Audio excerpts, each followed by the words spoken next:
How you guys doing today? Today I want to talk about why it's important to have a 700 plus FICO score and 3 ways in which it can change your life. So stay tuned. My name is Jay and welcome to Ask a Debt Collector.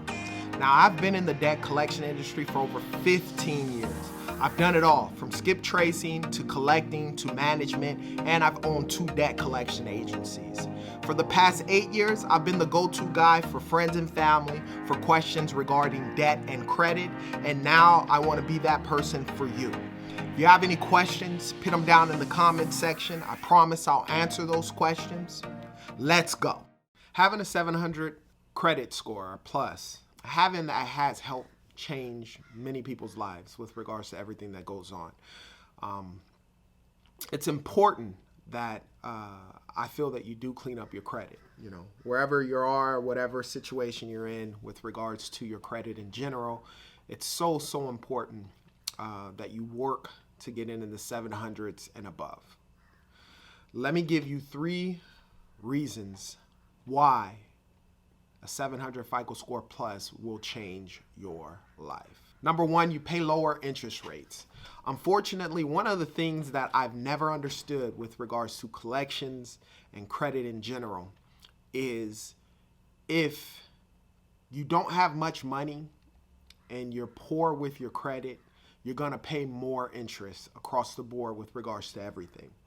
Now, initially, when I was down in the 500s, I complained. I was so upset. And to me, it was like, what the heck? If I don't make enough money and I can't cover certain stuff, I need help to do so. And when I get help, why do I have to get hard money loans via payday loans or, loans with high interest rates? It makes it very difficult for me to pay back the loan, and typically all that ends up happening is within a year, 6 months to a year, I end up defaulting and piling up the debt on my credit profile. But when I got in the 700s, it changed so much. I noticed when I applied for credit, my interest rates were a lot lower.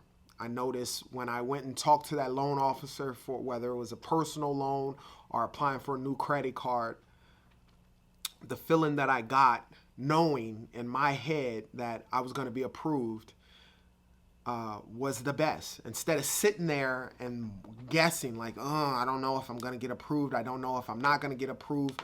Putting all your hope into something and to realize that you were declined. Another thing is something like a car, financing a car. A lot of people are going to have to buy a car. Obviously, if you're working to get back and forth to work, unless you're going to ride a bike, if it's further, you're going to need a car. The better your credit is, the lower your interest rate is on that car, and the less amount of money that you pay.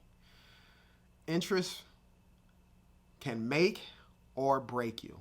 One of the things that I would always see in commercials is, they would talk about financing a car, 0 APR. For the whole time, or 1 or 2 or 3% APR. And when I first got my car, the first car I got, I think my interest rate was 27 or 8%. And I didn't understand it. I was just happy to get the car. But when I broke down the numbers, oh my goodness. If I would have just cleaned up my credit, I could have saved myself over $10,000 over the course of that loan. The second way is less stress in your relationship. I've been in a situation where it was one person had good credit and one person didn't have good credit. And so then it becomes stressful because if a person within your relationship has good credit and understands what it means to have good credit and they're matched with someone who doesn't understand what credit is, the person who doesn't understand is always going to be pushing for you to co-sign. And eventually, a little leaven leavens the whole lump. Unless the person with good credit is teaching the person with bad credit what to do and they're agreeing, one will influence the other. And typically it's the person with the bad credit that's going to influence the person with the good credit, and you find yourself in a jam. One of the main reasons why people get divorced is one of the number 1 reasons outside of infidelity is money. Money can cause that. And before you can deal with money is dealing with credit, right? Leveraging your credit to buy assets to make more money. When you and your wife or your significant other are at odds with credit, it can be bad. But on the flip side, one of the things that I learned with my wife now, if both of you guys have good FICO scores, you don't have to rely on each other. And you can use each other to help each other with regards to getting even a better credit. Next thing is with a better FICO score, you can live in a better area, right?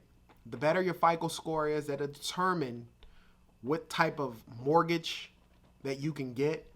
And a lot of times the difference between $100,000 can be the difference in that zip code, right? And as we all know, if you're sending your kids to public schools, the way it's set up now, and I believe it may change over the course of time, is the better zip codes have more money in their area, which means that their public schools are pretty much all the time better.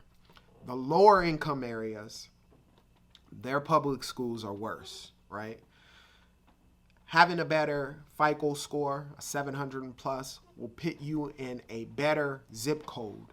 And being in a better zip code means a better life. Obviously, you know, in the lower income areas, there's a lot of crime. You have to, you know, your kids, you have to raise your kids in that area, your wife going in and out of the car. I've lived in those areas, and I remember being scared to go inside my house, wondering if someone broke in, seeing that the next door neighbor had someone break in their house, downstairs someone broke in their house. When you're in a better neighborhood, the likelihood of that happening is slimmer. Then when it comes to schooling, it's always better for your kids in a better area, better school district. And then obviously, peace of mind is so key with regards to that. The last thing I'm gonna bring up is work, with regards to work.